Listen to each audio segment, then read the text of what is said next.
kadang-kadang being the first itu punya advantage juga gitu. Iya.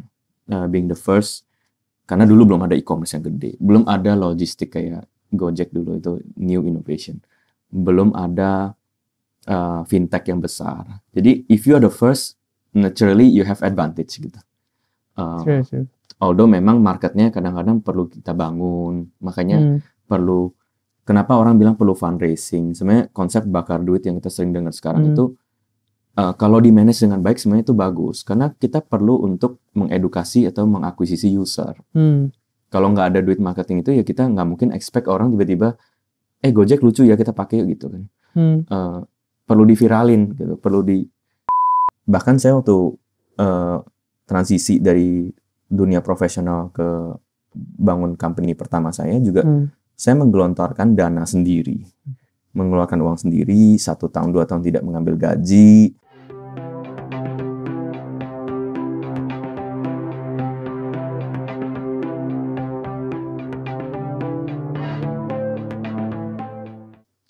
Halo Glitz, kembali lagi di Tech Convo, podcast yang membicarakan tentang update teknologi informasi dan digitalisasi di masa kini.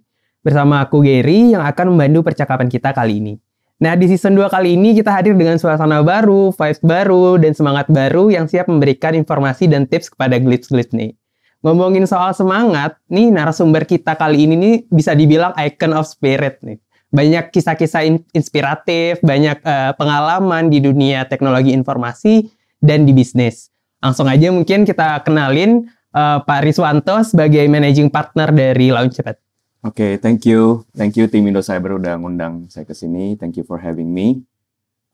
So nama saya Riswanto, saya managing partner dari Launchpad.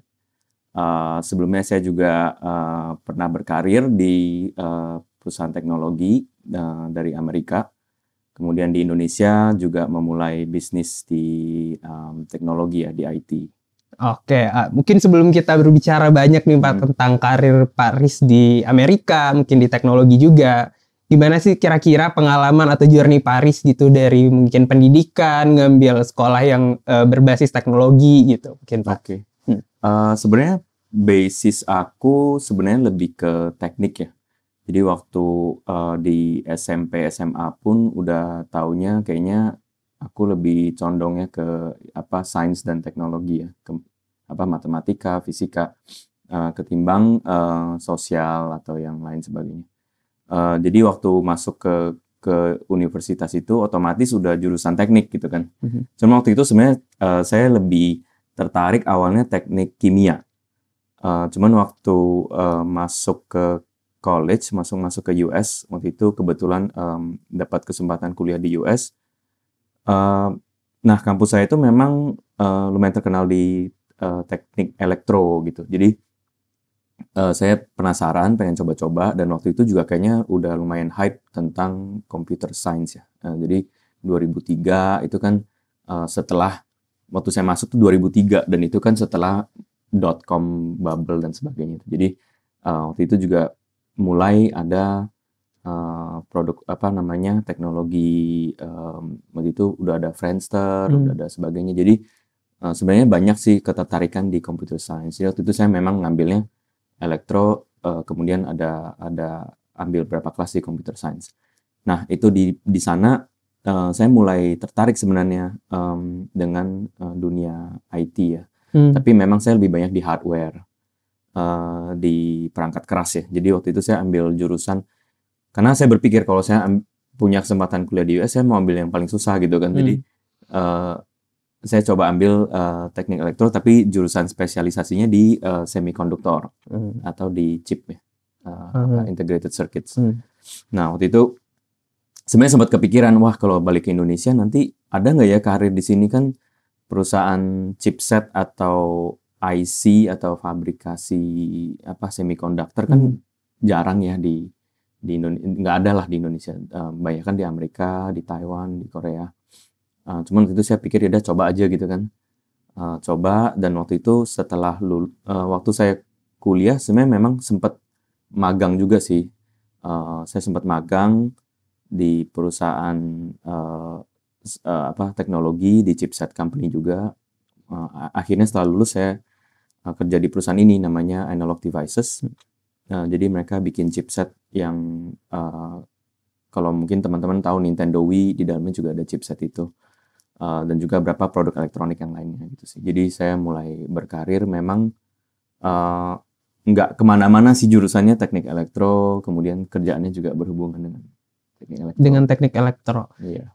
Ya mungkin ini menjadi salah satu yang menarik sih. Mungkin kalau back then kita ngomongin tentang teknologi ataupun ya IT lah gitu, mungkin masih belum sefamiliar atau se-hype sekarang gitu ya. Berarti ini Paris dari beneran dari passion, dari keinginan sendiri untuk masuk ke IT atau belajar tentang IT, atau mungkin ada dorongan mungkin dari sekitar atau dari public figure tertentu, mungkin dari Paris sendiri, ada nggak gitu? Karena mungkin kalau kita ngomongin ya tadi itu back then mungkin untuk urusan IT orang masih belum terlalu banyak. Bahkan tadi Paris bilang kayak di Indonesia sendiri masih ada nggak ya mungkin yang di bidang ini gitu? Kalau waktu itu zaman saya baru mulai itu kan lagi ngetren Apple ya. Jadi waktu itu generasi pertama tuh ada iPod gitu, terus orang baru mulai banyak handphone ya, dari zaman Nokia, kemudian mulai banyak merek-merek handphone, kemudian waktu itu juga mulai ada mendengar tentang BlackBerry, RIM dan sebagainya. Jadi ya memang one of inspiration, kebetulan kampus saya itu banyak didatangi company besar kayak Microsoft, Google, kadang-kadang untuk rekrutmen gitu. Jadi secara nggak langsung jadi tertarik juga gitu sih. Cuman memang kan kita selalu mengambil jurusan atau mengambil sesuatu yang memang menjadi keahlian kita ya. Kita merasa kita bagus di situ. Ya udah. Tadinya kan saya pikir saya bagus di kimia, ternyata waktu ambil kelas pertama, aduh susah banget. Saya drop, nggak jadi gitu kan.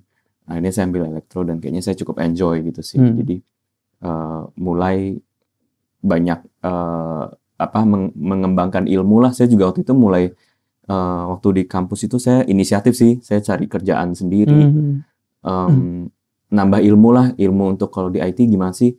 Saya waktu itu sempat bantuin kalau di sana itu untuk kita mahasiswa, terutama kalau kita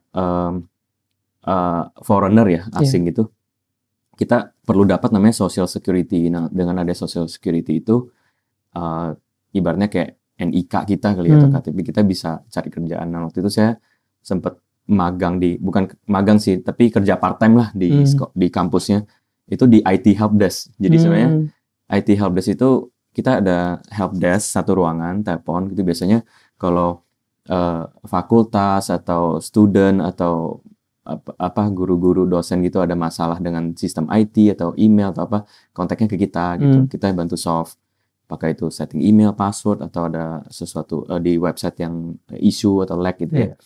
Nah, kita solve. Nah, itu ambil nambah ilmu di sana. Terus saya juga bantu beberapa profesor untuk kayak misalnya kan di dosen itu kadang-kadang mereka perlu pembimbing lah ya, atau misalnya buat mahasiswa misalnya untuk grading ujiannya juga. Nah, itu saya coba-coba ambil ilmu di sana, terus juga ikut research sama profesor. Jadi berusaha cari pengalaman magang di luar gitu kan. Kayaknya dulu tuh kalau udah kerja bisa dapat pengalaman magang tuh kayaknya happy banget, karena kita kan foreigner ya, orang asing, yang untuk dapat kerja itu kan susah gitu sebenarnya. Jadi happy aja sih kadang-kadang pindah ke kota lain terus kayak ngerasain kerja dapat gaji pertama itu kayaknya happy aja gitu sih. Iya. Menarik sih, berkaitan juga nih Pak dengan mungkin magang ataupun aktivitas kampus di US dan di Indonesia. Mungkin kalau dari Paris sendiri, challenge-nya sendiri kuliah, belajar di negara orang, di US gitu, kira-kira apa gitu. Terus kalau mungkin di-compare dengan di Indonesia sendiri, itu gimana tuh Pak? Aku kurang tahu sih kalau di Indonesia, tapi kalau dengar cerita teman-teman yang di sini tuh mungkin salah satu yang kalau kita ambil hikmahnya atau yang bagusnya dari negara kayak Amerika gitu ya, mereka tuh sangat mendorong adanya pengalaman kerja even ketika masih kuliah gitu ya. Karena apa yang kita pelajarin itu belum tentu applicable sebenarnya di real life gitu kan. Kita belajar rumus, tapi sebenarnya di real life udah ada softwarenya gitu kan. atau mungkin softwarenya udah maju banget, udah berkembang, yang kita pelajarin masih rumus 20 tahun yang lalu gitu misalnya.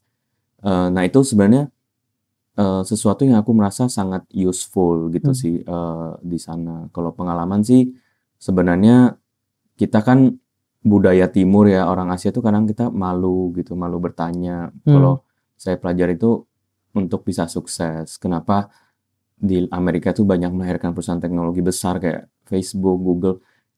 Karena mereka itu apa ya, nggak malu untuk bertanya dan punya banyak inisiatif. Bahkan ada yang berani untuk drop out dari kuliah untuk mengembangkan sesuatu coding. Keberanian itu sih yang aku lihat.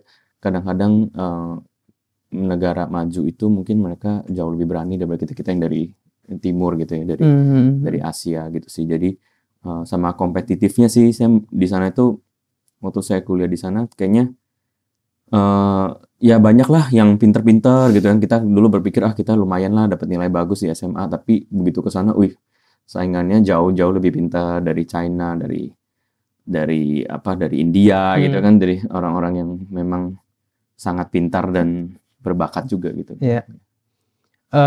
Ya setuju sih. Mungkin kalau balik ke Paris lagi nih. Kalau untuk challenge sendiri gitu pasti ada tantangannya dong, mungkin belajar di negara orang ya kan. Kayak kesulitan yang pernah Paris hadapin gitu, terus value atau mungkin pelajaran yang bisa diambil dari itu tuh kira-kira apa yang masih teringat mungkin sampai sekarang? Kesulitan sih sebenarnya ya itu sih, kalau di sana itu banyak project ya. Kalau kita di Indonesia waktu zaman saya at least itu kebanyakan masih akademiknya itu masih teori gitu. Jadi kalau di sana itu cukup banyak ilmu praktikumnya. Jadi bikin research project, bikin misalnya waktu itu mobil-mobilan yang dari electronic board ya. Jadi ada electronic circuit, kita bikin mobil sederhana. Terus di sana juga banyak sih kayak riset-riset yang mengharuskan kita thinking outside the box gitu. Jadi kita harus banyak mencari resource tambahan dari internet, dari mana gitu kan. Nah itu sesuatu yang kita nggak terbiasa, karena kalau di sini kan kita udah kayak kesannya di spoon feed ya. Udah dijajalin, ini loh kamu bab 1 sampai bab 2 kamu pelajarin ini, nanti keluarnya di tesnya itu soal-soalnya begini gitu. Jadi kalau di sana itu perlu resourceful lah gitu, berpikir outside the box itu. Agak struggle di awal. Iya, berarti di samping kita ya tadi belajar teori, kemampuan praktis atau ya praktik itu penting gitu ya, untuk di bidang ini. Dan di Indonesia sendiri ya mungkin relate juga hal-hal kayak gitu mungkin kurang sih memang. Jadi kita lebih fokus kayak belajar teori atau terlalu akademis gitu. Betul. Praktiknya kurang gitu. Nah untuk dari lulus kuliah mungkin ya kira-kira first karirnya di bidang teknologi itu bisa sharing dikit gak Pak soal itu? Sebenarnya aku dulu pernah magang di perusahaan yang unik lah ya. Itu karena dulu cari kerja susah, jadi apa aja kerjaan saya terima. Dulu sempat kerja di satu perusahaan bir. Jadi company-nya namanya Anheuser-Busch. Jadi itu perusahaan bir. Mungkin teman-teman pernah dengar dulu ada namanya Budweiser atau Bud Light. Itu perusahaan bir yang cukup besar lah di US. Terus saya sempat mikir nih, saya kerja di perusahaan bir itu ngapain ya IT-nya gitu kan, masih teknologinya apa gitu. Cuman interesting, ternyata di sana waktu tahun 2005 itu pun mereka udah mengembangkan sistem automation di manufacturing. Jadi mereka itu kan bikin bir ya. Jadi bir itu kan ingredientnya banyak, ada hops, ada lain sebagainya, dan mereka itu ada dari brewing sampai fermentasinya itu ada sistem di manufacturingnya itu udah ada sensor-sensornya, dan sensornya itu dikontrol melalui program PLC, programmable ladder logic. Waktu itu yang memang kita coding gitu loh, kita coding, kita analisa isu, dan itu udah automated karena productionnya harus cepat dan volumenya besar gitu. Jadi ya cukup excited sih. Ini ternyata bisa applicable ya dari IT ke manufacturing gitu. First time kelihatan kayak gitu. Terus automation atau digital transformation, waktu itu sebenarnya udah mulai di US 2005. Nah waktu itu kemudian setelah lulus ya saya karena spesialisasi di chipset, saya kerja di perusahaan semikonduktor. alasan terbesar saya ke sana perusahaan ini juga karena kotanya di Boston, which is kota yang bagus lah, maksudnya salah satu pilihan karena dulu kan kuliahnya di kota yang terpencil, nggak ada apa-apa kayak campus town, ladang jagung orang bilang. Kemudian ke sana itu ya sebenarnya ya begitu sih. Cuman waktu mulai kerja itu again karena kita mulai dari bawah pasti belajar lagi lah ya dari nol, terus ada learning curve-nya. Cuman untungnya saya sudah pernah magang gitu. Jadi sebenarnya kadang magang itu bagus ya. Jadi waktu mulai kerja full time tuh nggak shock. Iya. Terus di sana ya saya sempat berpikir sih, saya kerja cukup lama waktu setelah lulus saya kerja di perusahaan ini sekitar 4 tahun. 4 tahun. Kemudian dalam 4 tahun itu saya sebenarnya cukup agak bosen gitu loh. Jadi kalau orang bilang Gen Z suka ini gini, sebenarnya saya waktu itu juga termasuk Gen Z kan, generasi muda waktu itu 20-an tahun. Bosannya kenapa? Karena di semiconductor saya engineer, saya coding. Saya bikin produknya yang hardware gitu, chipset, desain chipsetnya. Sebenarnya saya nggak pernah tahu itu ujung-ujungnya dipakai di mana gitu. Karena kan perusahaan ingredient ya, kita tidak bertemu klien, aku dulu engineer gitu, aku coder gitu sama hardware engineer. Jadi cuman taunya setelah saya bikin ntar di testing, ini ntar ujung produknya dipakai di mobil Audi untuk misalnya mereka kan kalau di negara US atau negara di sana itu kan ada musim dingin terus kadang-kadang suka ada snow, ada salju. Tuh kadang-kadang mobil bisa tergelincir, nah mereka ada sensor untuk mendeteksi itu dan itu sensornya juga di-develop waktu itu salah satu saya kembangkan salah satu chipsetnya di sana bersama tim lah ya. Cuman nggak pernah lihat kliennya, cuma dengar cerita. Jadi ada rasa keingintahuan kayak enak juga ya kalau bisa ke bisnis ya, bisa tahu nih produknya jadi apa gitu sih. Jadi itu yang awal mula saya mulai mencari opportunity berpindah dari tadinya engineer untuk mengetahui lebih banyak ke bisnis lah ya. Mungkin role-nya lebih ke business manager atau business analyst. Nah ini untuk transformasi dari engineer ke businessman sendiri itu, belajar tentang bisnis itu dari mana tuh Pak? Apakah ada emang dari pengalaman kerja atau mungkin ikut sekolah lagi atau ada mentor atau gimana? Enggak sih, justru waktu di kantor itu kadang-kadang dulu di pas kerja sering makan bareng gitu kan, kadang ngumpul bareng tim lah ya. Kalau di sana tuh kadang-kadang lagi ada project, enggak cuman engineer meeting sama engineer, bisnis meeting sama bisnis, kita kadang-kadang ada meeting yang bersama gitu. Di mana bisnis ini ada problem, gimana engineer solve gitu. Jadi di sana mulai ada ketertarikan dan memang waktu itu sempat ada beberapa kasus atau ada beberapa situasi yang saya diajak beberapa teman-teman bisnis ikut ke klien. Jadi saya ikut mengunjungi klien, saya ikut ngeliat, jadi kayak wah seru juga ya gitu loh. Jadi dari sana mulai ada ketertarikan gitu sih di application-nya lah.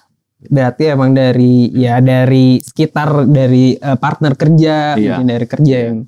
Kalau untuk workflow sendiri Pak, bedanya mungkin waktu kerja di US dan mungkin dari orang-orangnya juga, dari resource-nya juga ya. Ada tentu pasti berbeda gitu. Tapi kalau perbedaan paling ketara dibanding orang Indonesia atau perusahaan Indonesia tuh apa tuh Pak? Perusahaan US gitu. Nah itu menurut aku yang paling ketara banget, orang sana tuh nggak baper. Nggak baper. Nggak baper dan straightforward. Jadi mereka itu kalau lagi meeting kadang atau lagi intense, mereka tuh bisa fokus being professional pada kerja. Dan ya kadang-kadang orang udah stres kan pasti ya kata-kata kasar atau misalnya kayak stres atau bagaimana. Tapi orang-orang nggak ngambil hati biasanya. Di sana itu mereka objektif aja, kita fokus ke kerjaan, kita fokus ke supaya cepat selesai.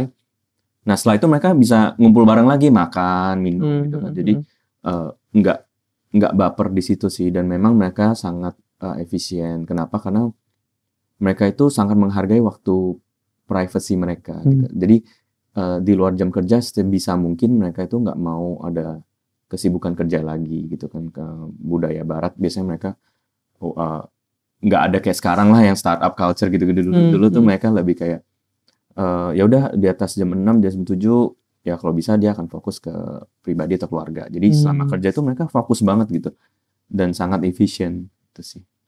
Kalau sekarang ngomongnya work-life balance. Iya, work-life balance itu sesuatu yang sangat di-emphasize dulu ya waktu zaman saya. Benar-benar.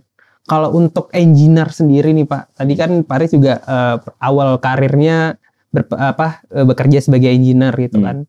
Nah, mungkin challenge untuk engineer di sana itu gimana tuh Pak kalau misalnya dibanding di Indonesia? Mungkin apakah mereka engineer di sana itu dituntut untuk belajar terus, pokoknya keep updated gitu dengan teknologi gitu? Ya, salah satu yang bagus di sana itu mereka itu biasanya perusahaan tuh ada opportunity untuk engineer itu saling belajar satu sama lain. Nah, setiap Jumat itu mereka ada namanya brown bag session. Jadi brown bag session itu kenapa dia makan brown bag? Karena orang Amerika tuh kalau makan siang mereka itu bawa kayak kantong plastik coklat yang isinya kotak makan, apel gitu segala macam. Jadi, nah brown bag itu yang dibawa. Kenapa brown bag session? Karena mereka ada satu sesi jam makan siang itu dikumpulin kayak town hall gitulah ya mungkin. Terus nanti berapa engineer sharing aja. Misalnya dia dari software architecture, dia ada penemuan apa gitu kan dari klien, dia pengen sharing ke teman-teman. Nah, itu semua pada ikut tuh. Jadi yang lain-lain boleh free ikut dengerin. Nanti next sessionnya ada dari divisi yang lain mau sharing tentang penemuan mereka boleh sharing. Dan di sana itu even karyawan bisa mengembangkan hak paten loh. Jadi di sana karyawan itu begitu mengembangkan engineer itu lagi bikin sesuatu dan ternyata ini bisa dipatenin, itu kadang-kadang mereka paten bareng sama perusahaan. Di sponsor perusahaan juga mempatenkan. Jadi R&D itu sangat di appreciate dan dibudayakan untuk berkembang. Jadi kita bukan cuma pemakai atau konsumsi teknologi, tapi juga di sana berkarir. Makanya ada orang yang di sana, bukan berarti kan saya tadi cerita saya dari engineer tertarik ke bisnis. Sebenarnya ada orang yang excel terus jadi engineer terus seumur hidup. Contohnya di Intel itu ada namanya fellow. Fellow itu udah posisi paling tinggi untuk orang yang berkarir di teknologi. Karena kadang-kadang engineer itu secara kepribadian memang bukan tipe orang yang bisa manage orang. Dia hanya bisa coding, dia jago, dia technicalnya bagus sekali, dia jenius. Nah, itu ada jenjang karirnya juga sebenarnya di sana tuh di Amerika tuh, dan sangat dihargain. To the point setelah paling tingginya mereka jadi fellow. Fellow itu mungkin udah kayak setara CEO gitu. Cuman CEO kan manage orang, manage bisnis. Dia tuh manage inovasi teknologi. Nah, itu ada juga. Jadi mereka nggak memanage, ya mungkin untuk manage people-nya sendiri mungkin mereka terbatas soal itu, tapi untuk manage inovasi teknologi mereka jago. Passion gitu kan. Passion. Kan ada orang yang kepribadiannya bukan people person gitu kan, nggak bisa dipaksakan. Iya sih benar. Tapi kalau misalnya nih pengen tahu nih insight dari Pak Aris soal kalau Indonesia sendiri, corporate Indonesia sendiri mungkin di IT related company, gimana? Apakah kita budayanya sudah mendekati seperti itu atau masih jauh mungkin? Ya sebenarnya sih ya kalau di compare masih jauh. Maksudnya cuman udah mulai. Itulah juga kenapa ada startup.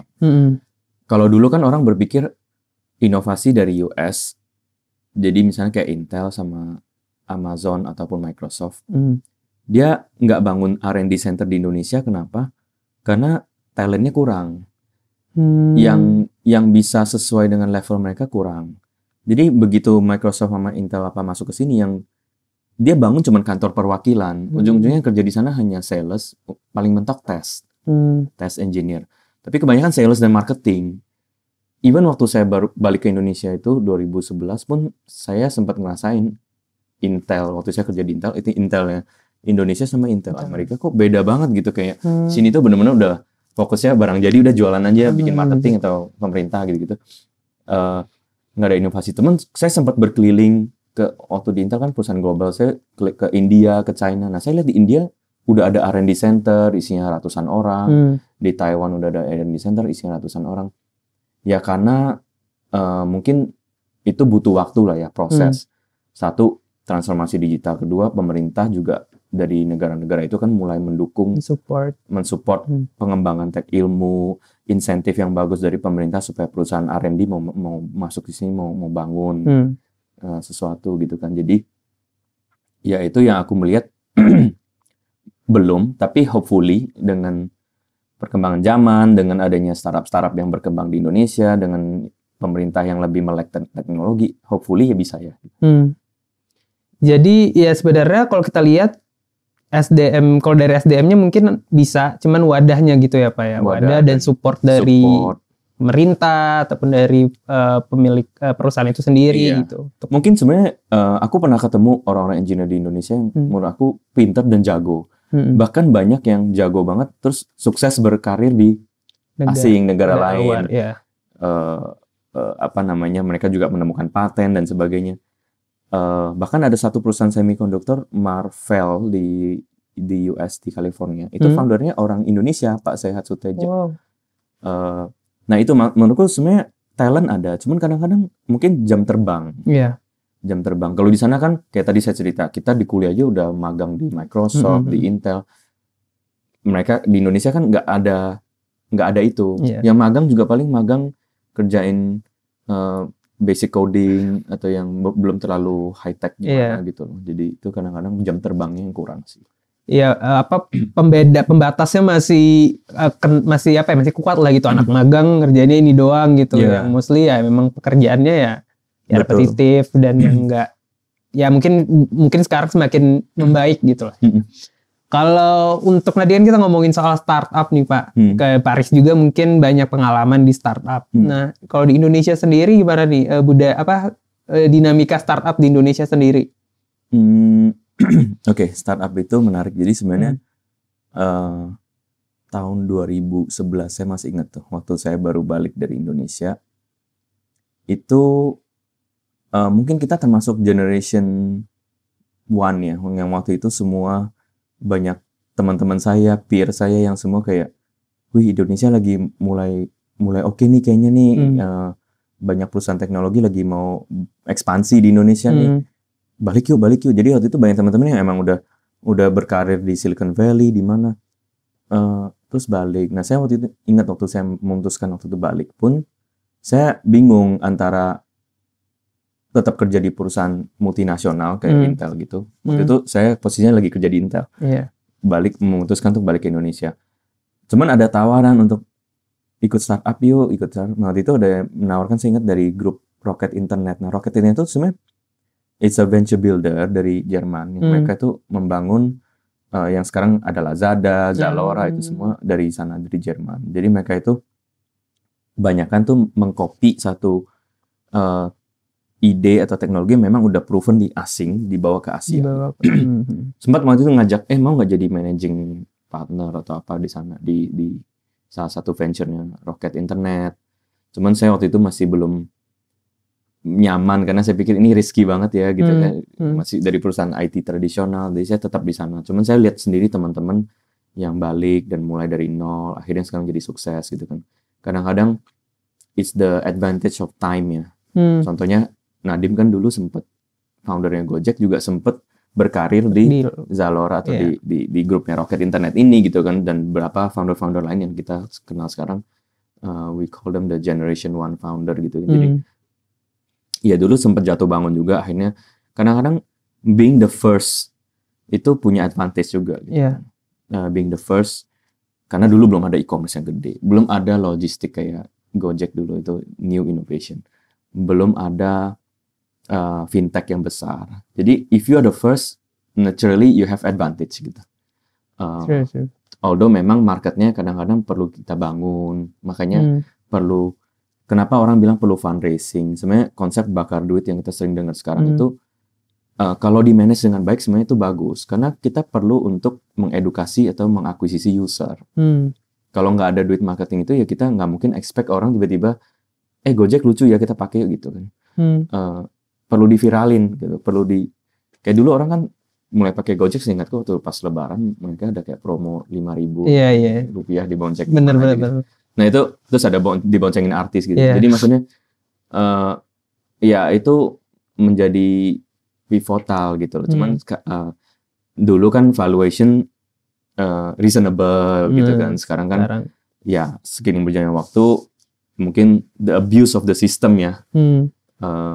overvaluation, bahkan produk belum ada atau belum make money juga valuation udah tinggi banget gitu-gitu. Jadi itu yang culture yang mungkin agak rusak sih.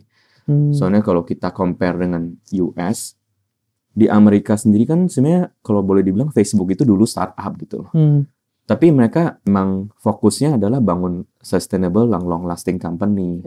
Jadi mulai dari bootstrapping dulu, abis itu nggak fundraising gila-gila, tapi mereka bangun konsep dulu. Facebook dulu mulai di kampus. Aku ingat banget waktu mulai di sana tuh kayak, seru juga ada aplikasi buat stalking anak-anak kampus gitu. Kayak mulai dari sana, habis itu mereka dapat funding digedein. Habis itu mereka mulai mikirin bisnisnya gitu. Make money gitu. Jadi itu sesuatu yang kadang-kadang mungkin lack of, menurut aku kita terlalu cepat. Orang udah di US mungkin udah bangun perusahaan IT tradisional company dulu, Apple gitu-gitu yang profitable company. Baru habis itu mulai ke digital startup. Kalau di sini itu ibaratnya belum ada perkembangan itu udah shift langsung ke digital startup. Jadi kadang-kadang apa yang dibangun itu belum tentu fundamentalnya nggak ada gitu. The real produknya itu nggak ada. Bener.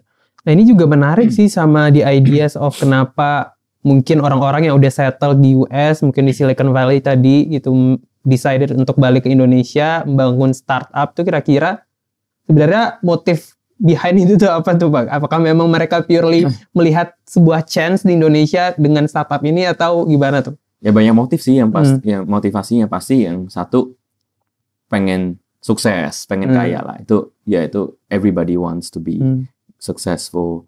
Kalau kita kan kerja di perusahaan asing, ya maksudnya gimana ya? Kita kan kalau misalnya di Intel, Apple itu karyawan udah puluhan ribu. We are only one out of puluhan ribu gitu. Kita cuman karyawan yang mengerjakan sesuatu. Kalaupun kita naik posisi tertentu, ya mentok-mentok direktur atau apa gitu kan, VP. Tapi kalau di Indonesia kan punya kesempatan itu untuk membangun dari nol, menjadi founder, menjadi sukses, menjadi kayak, ya I don't know, kayak Jeff Bezos one day gitu kan. Ya itu sih yang membuat orang kayak bosan gitu di sana, cuma jadi pekerja doang gitu kan, nggak ngerasain evolusi atau perkembangan di Indonesia, gimana aku bisa jadi stakeholder-nya gitu, aku jadi one of the pioneer gitu. Ya itu yang membuat orang that desire gitu ya untuk jadi founder or pioneer tadi.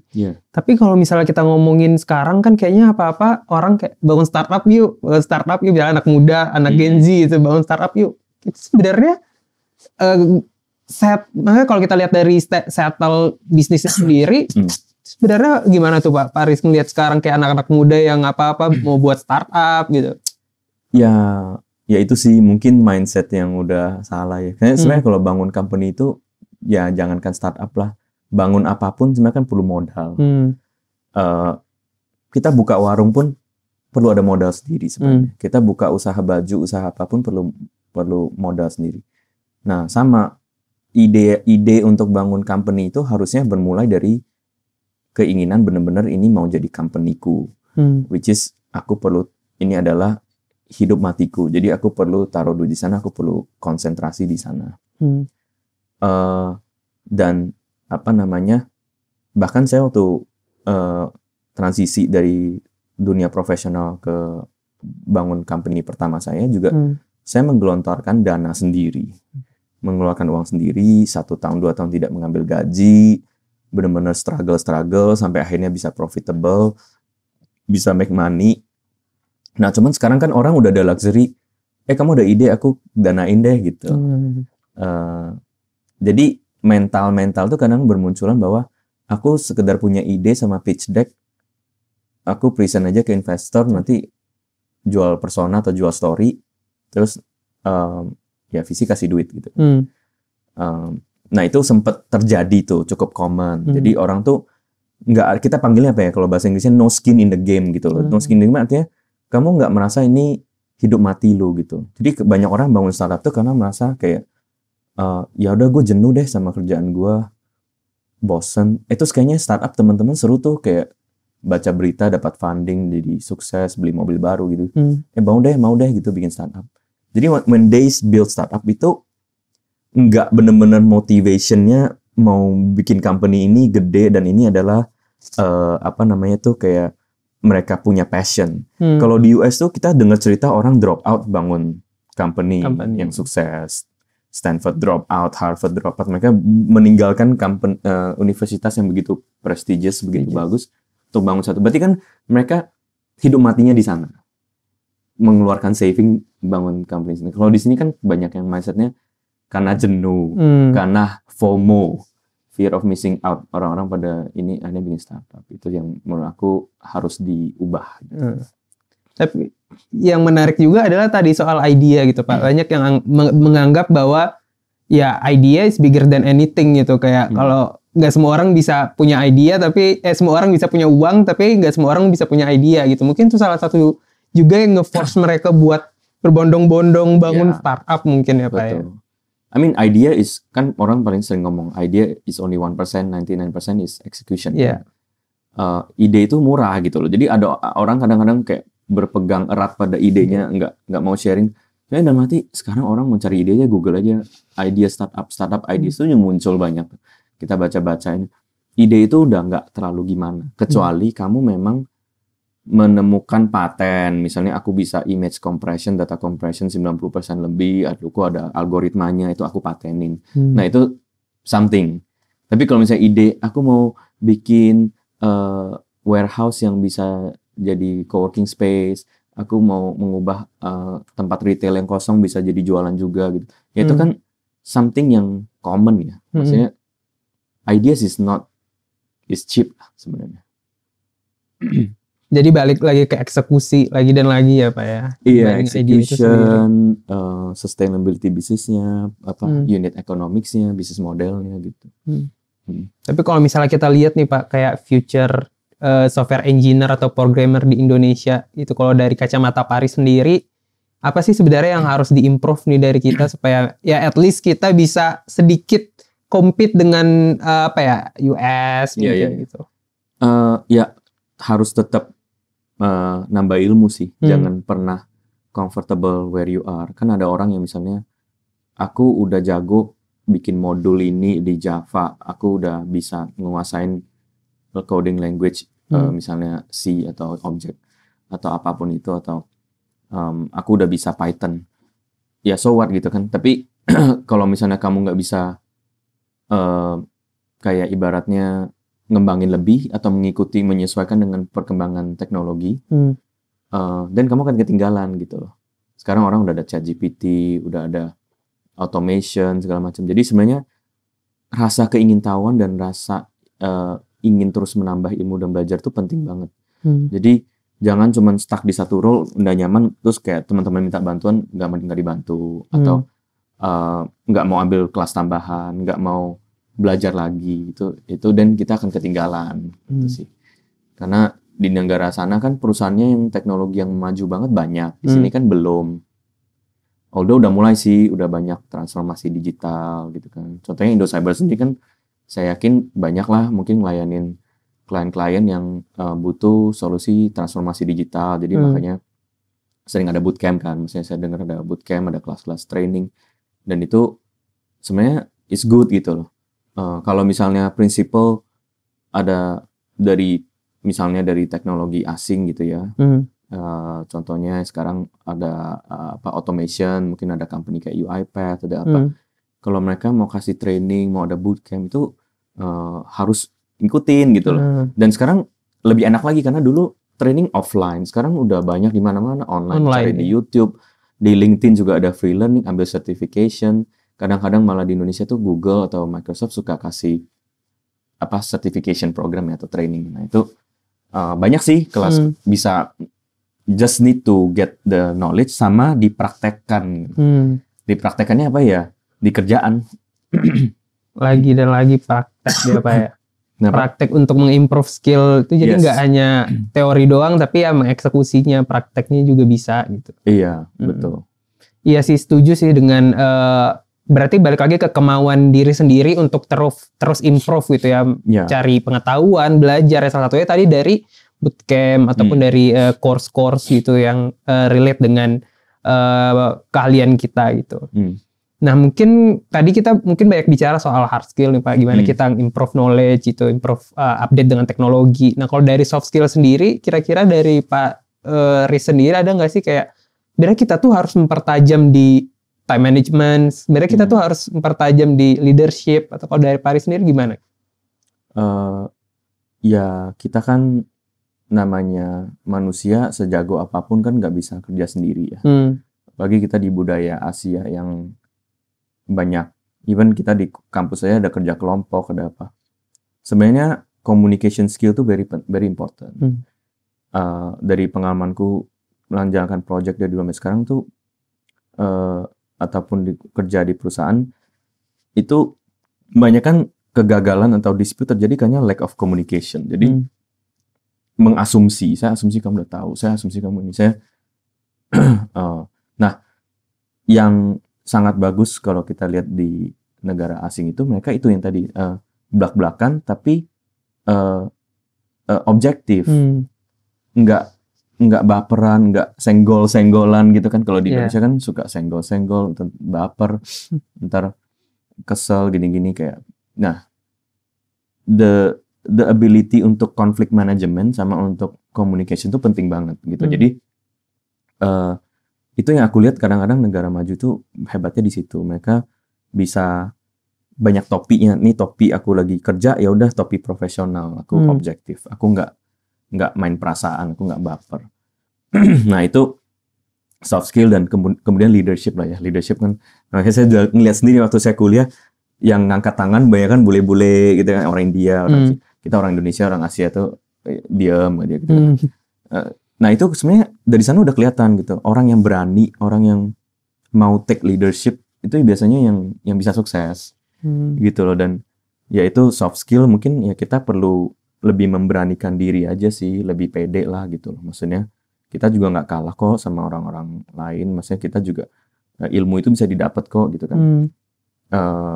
Semua orang itu sebenarnya punya bakat, punya keahlian tertentu, cuman gimana ditajemin aja gitu sih. I see. Memang sih jujur memang budaya sekitar kayak ya kebiasaan kita ngebentuk lah ya Pak ya, ngebentuk gimana kita berperan atau berperilaku di mana kita berada gitu. Mungkin kenapa orang kita nih Asian people cenderung susah untuk memberikan opini, ya mungkin karena kita lahir di budaya yang sedikit judgmental seperti itu. Jadi takut dijudge gitu. Padahal ya kayak namanya kita belajar, ya kita juga bisa salah gitu, dan kalau salah pun dikoreksi gitu sih Pak ya. Terus nih Pak, mungkin kita mau bahas terkait dengan banyak banget isu-isu terkini yang relate yang berhubungan dengan Gen Z gitu, apalagi di dunia pekerjaan gitu. Banyak yang mengatakan bahwa generasi Z itu generasi yang bermental lemah gitu, yang kutu loncat gitu, pindah-pindah gitu. Itu gimana nih Pak Riz ngelihat generasi Z di dunia kerja saat ini? Sebenarnya Gen Z itu, jadi kemarin saya baru diceritain oleh salah satu startup yang kita inkubasi juga. Dia kan baru ikut Grab Velocity Venture. Jadi itu satu program akselerasi yang dilakukan oleh Grab ya. Kalau nggak salah, one of the director itu sharing bahwa mereka melakukan riset untuk satu komposisi tim yang efektif atau jumlah karyawan yang efektif di satu company itu ada pembagiannya. Misalnya perlu ada 5% kalau nggak salah atau berapa persen baby boomer, terus nanti berapa persennya lagi milenial, berapa persennya lagi Gen Z gitu. Jadi tetap masing-masing punya something to bring on the table. Kayak misalnya kalau Gen Z itu tendensinya anak-anak muda ini jauh lebih inovatif, lot of fresh ideas. Mereka juga lebih berani, terus lebih idealis.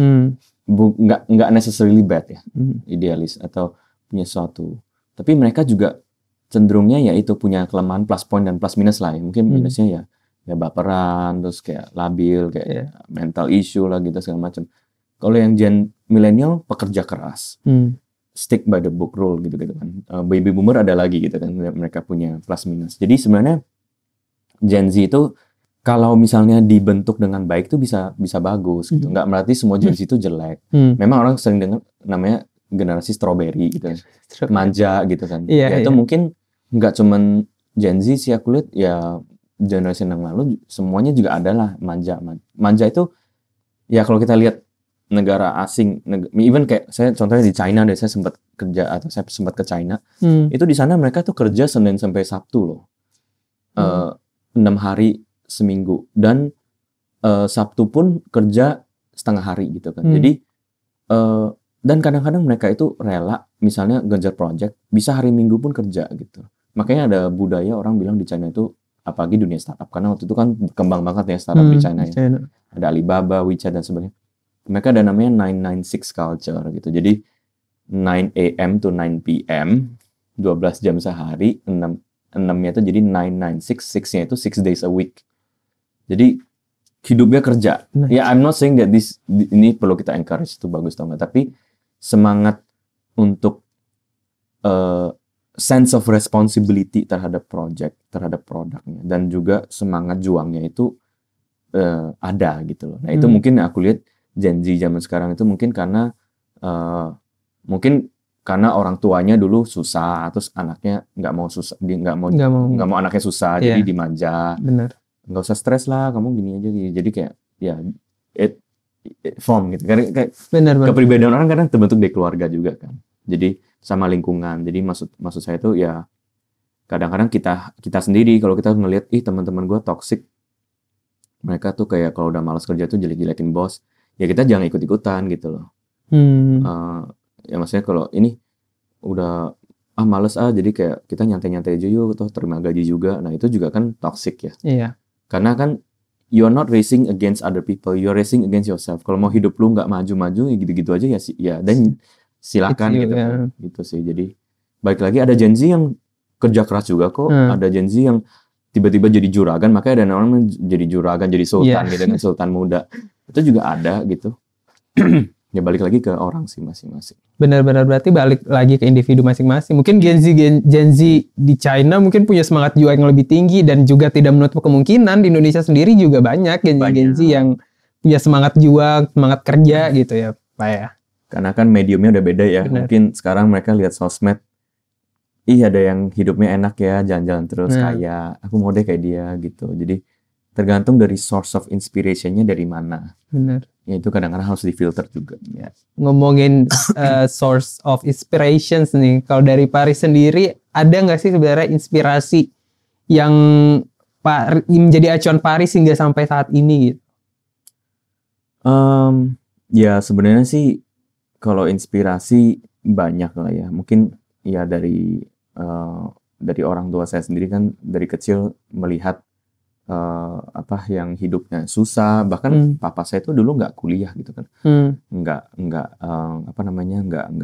kayaknya cuma lulusan SMA gitu kan, terus bisa punya bisnis, bisa menyekolahkan anak-anaknya keluar gitu kan. Itu kan another inspiration. Tapi kalau di teknologi sih ya maksudnya banyak lah ya, kita yang patut kita tiru itu sebenarnya beberapa ya maksudnya founder teknologi yang sukses di US gitu kan. Yang ya contoh seperti Mark Zuckerberg, dia founder Facebook. Dia konsisten sampai sekarang gitu loh, tetap ya udah Facebook ini itu aja yang dikerjain gitu kan. Dia kembangin diri, dia kembangin produknya. Jadi konsistensinya, terus humble-nya gitu kan. Humble-nya dalam arti ya nggak harus flashing pakai mobil mewah. Bahkan itu kan ada foto dia masih makan burger di tengah jalan sama istrinya gitu. Jadi maksud saya tuh ya itu sih menjadi role model tuh someone yang memang bisa balancing antara inovasi sama kehidupan pribadi dan spiritual dan sebagainya. Jadi maksudnya jangan cuma mengejar apa yang kamu lihat di sosmed. Nah itu ya adalah beberapa sosok-sosok yang memang menjadi panutan juga sih di kehidupan saya sendiri ya. Setuju sih. Berarti ya emang pada dasarnya inspirations itu penting, tapi ya tetap harus mencari inspirasi yang logis gitu ya, yang terarah lah gitu. Jangan hanya kayak melihat dia enak ya hidupnya, jalan-jalan terus, travel terus, tapi sementara value-nya apa ke kita gitu. Ya aku encourage sih kalau usianya masih muda, yang masih kerja gitu, Carilah mentor, bukan mentor dalam kerja aja, tapi mentor dalam hidup gitu. Punya mentor itu bagus karena bantu kita balancing. Jadi satu, mentor itu harus seorang yang lebih senior, lebih sukses lah ya. Dan orang itu bisa mengguiding kita making the right decision. Karena sekarang tuh gampang banget bikin decision yang salah karena pengaruh dan source of data itu banyak banget. Bener. Kita cernanya makin sulit gitu. Iya. Setuju sih soal mentor. Baru banget tadi aku baca kayak ada quotes gitu soal mentor. Sebenarnya mentor itu adalah orang yang bisa ngelihat kapabilitas kita gitu. Dan dia ngebantu kita gimana caranya hal itu keluar dari diri kita gitu. Iya. Dan bagus banget sih sebenarnya. Dan penting banget ya Pak ya mentor. Betul. Peran mentor sendiri. Oke, mungkin kita masuk nih ke segmen selanjutnya Pak. Jadi kita ada kayak untuk mencairkan suasana. Tadi udah ngobrol panjang sama Pak Aris ya. Jadi kita ada namanya quick rapid questions gitu. Jadi di sini ada beberapa pertanyaan yang bakal aku kasih. Kayak opsi gitu. Pak Aris tinggal milih dan kasih alasannya kenapa. Yang pertama itu ada introvert atau extrovert, Pak? Wah, saya sebenarnya introvert. Introvert ya? Saya introvert. Kalau ada, apalagi sekarang udah berkeluarga segala macam tuh, kalau punya waktu senggang tuh pengennya buat sendiri atau buat keluarga udah gitu aja. Tapi kadang-kadang saya bisa flip tuh menjadi extrovert karena tuntutan kerja. Kita ketemu klien, ketemu partner, ketemu apa kan harus ngobrol ya. Kalau kita hidup di dunia sendiri, kecuali kita bikin produk yang bisa langsung jual atau bikin game yang langsung viral gitu kan. Tapi bikin game viral pun kadang-kadang kamu perlu orang yang untuk jualin, kamu perlu nge-pitch ke investor. Itu sebenarnya ya aku sendiri sih introvert sebenarnya by nature, cuman memaksakan diri kadang-kadang tergantung situasi untuk menjadi extrovert. Iya, kayaknya nggak ada sih orang yang benar-benar sekarang introvert atau extrovert. Kayaknya semuanya balance mix pada akhirnya. Mix lah ya, ada 70% introvert, 30% extrovert. Iya. Yang kedua, laptop atau PC? Laptop, karena aku orangnya sering keluar-keluar, jalan-jalan, ketemu orang sekarang gitu kan. Kalau dulu waktu masih kuliah, misalnya PC karena kan main game gitu kan, monitor lebih gede. Sekarang sih laptop lah ya. Lebih fleksibel gitu ya, mobile. Nah, yang ketiga adalah online atau offline? Wah, dalam konteks apa juga nih? Mungkin meeting atau course atau apa? Iya. Sebenarnya karena aku orang introvert dan old school juga, sebenarnya I believe offline itu masih ada gitu. Offline is still needed. Maksudnya jangan sampai kita kehilangan human touch. Kita kan human. Human itu pasti akan selalu ada interaksi. Kecuali one day kita semua jadi robot. Tapi kalau human itu perlu ada interaksi. Makanya kita lihat sekarang, orang dulu waktu pandemi belanja online segala macam. Tapi setelah udah kebuka kan gatel kan, pengen ngeliatin buah-buahannya, pengen ngeliatin barangnya, pengen ketemu orang, pengen hang out. Nah, itu sebenarnya offline sih. Cuman online itu membantu lah ya, itu menjadi assist kita. Kita sekarang Zoom, kalau lagi sibuk juga nggak usah ketemu deh, macet-macetan Zoom aja gitu. Tapi kalau bisa aku prefer ketemu offline. Iya, benar. Yang keempat, LinkedIn atau Instagram? Wah, ini tergantung lagi moodnya apa deh. Kalau moodnya buat kerja, buat profesional tuh LinkedIn. Jadi saya bagi sih. Makanya di LinkedIn tuh kadang orang yang suka sharing tentang politik, agama, atau yang kemarin perang Israel sama Palestina tuh suka dimarahin karena jangan bawa-bawa yang kayak yang sosmed yang kayak begini karena LinkedIn tuh benar-benar profesional. Dunia profesional, cari kerja, cari bisnis, cari klien, cari investor. Itu semua di sana. Kalau Instagram tuh pribadi, jadi kamu bebas beropini gitu. Bebas beropini. Sama lah kita di kantor kan nggak boleh bebas beropini tentang Sarah gitu. Benar. Tapi kalau kamu kehidupan pribadi, you have your own freedom of speech. Nah, tergantung mood, makanya kalau lagi kerja ya LinkedIn, kalau lagi pengen gabut, pengen iseng cari tahu apa sih tren-tren itu ya Instagram. Berarti Pak Aris ini aktif di dua platform ini lah ya. Platform. Dan yang terakhir, bekerja sebagai karyawan di perusahaan luar negeri atau membuka startup di Indonesia? Tergantung fasenya sih. Kalau aku sekarang ada phase yang ya mungkin aku lebih prefer ya running company gitu kan. Karena ya kalau misalnya baru lulus, dulu aku baru lulus ya aku prefer kerja dulu karena Aku pernah ada diskusi ini sama dulu kolega saya di Intel. He's a marketing director, very famous guy juga, Pak Hermawan. Sekarang kan CEO-nya di Video. Nanti saya undang sih. Tapi Oke. Pak Hermawan dulu pernah ngobrol sama saya di pesawat waktu lagi ke US.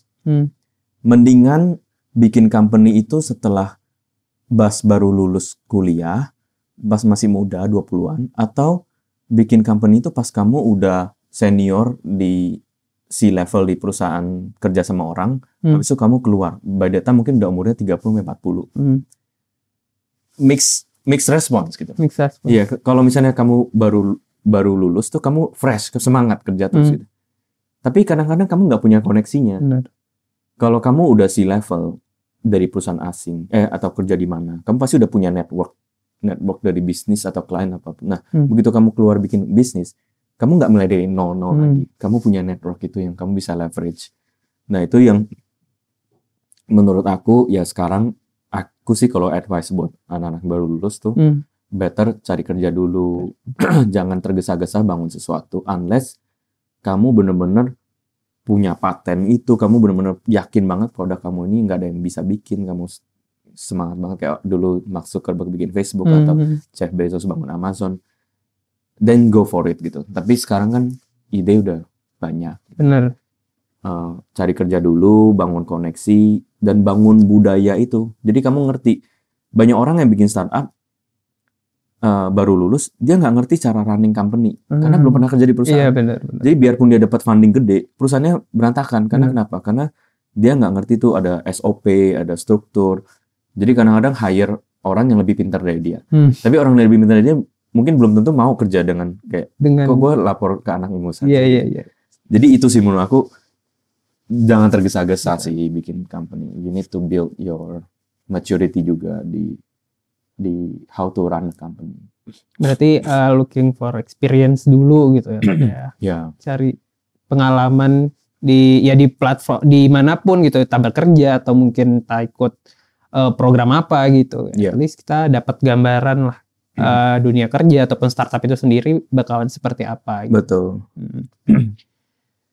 Nah, udah nggak terasa nih Pak, udah hampir sejam kita berbincang. Terima kasih kepada Pak Riswanto udah berbagi sharing insight dan juga ceritanya yang sangat luar biasa dan inspiratif.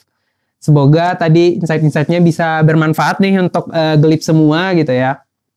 Mungkin kalau dari Pak Ris sendiri ada closing note gitu nggak sih untuk terutama untuk our future software engineer atau programmer?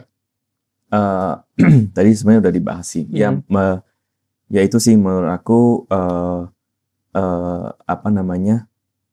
semangat terus, jangan cepat puas. Jadi always cari kesempatan untuk nambah ilmu. Jadi jangan malu bertemu orang. Kadang-kadang peluang itu terbuka karena ketemu orang. Atau peluang itu terbuka ketika kamu mengambil kerjaan lebih. Kan ada orang yang kayak misalnya, apalagi saya di engineer, saya ngerti, saya dulu pernah jadi engineer juga. Ya kerjaan gue ini aja gitu kan. Aku nggak mau kerjaan lebih. Ngapain sih kerjaan lebih? Tambah repot ya, gaji juga sama gitu kan. Kayak nggak usah lah gitu kan, tambah-tambah kerjaan. Tapi kadang-kadang dengan kita ngebantu orang atau kita nambah kerjaan lah. Kita nambah kerjaan tuh actually kadang-kadang malah satu nambah ilmu, kedua opportunity kebuka gitu. Misalnya dengan kamu step up, aku mau deh bantuin ini, tambah ini. Terus kamu sama klien dikenal juga sebagai ini orang jago ya, dan dia bagus ya, dia mau contribute segala macam. Jadi pintu peluang terbuka juga gitu. Jadi kamu memberi, kamu juga dapat gitu. Nah itu yang menurut aku mungkin kita harus punya budaya itulah ya, kayak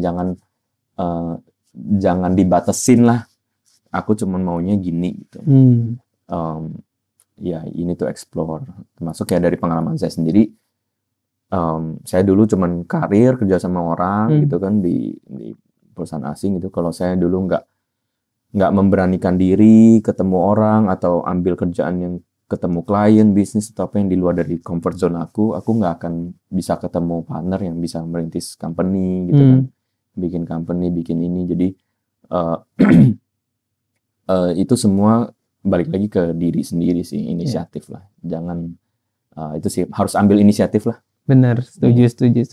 Gitu Glips, jangan lupa tuh di take note dan highlight dari Paris tadi ya, insight-insightnya terkait dengan ya gimana cara kita bisa menjadi proper nggak hanya di software engineer atau sebagai programmer, tapi juga ya sebagai pekerja ataupun juga nanti sebagai CEO atau founder dari startup gitu. Oke, that's all for today, Glips. Don't forget to catch up di website kita di www.indocyber.co.id dan di akun sosial media sosial kita di Instagram @indocyber.id. Dan jangan lupa untuk subscribe, like, dan put your best comment below. That's all for today. Thank you. I'll see you in the next episode, Glips. Bye-bye. Thank you. Bye.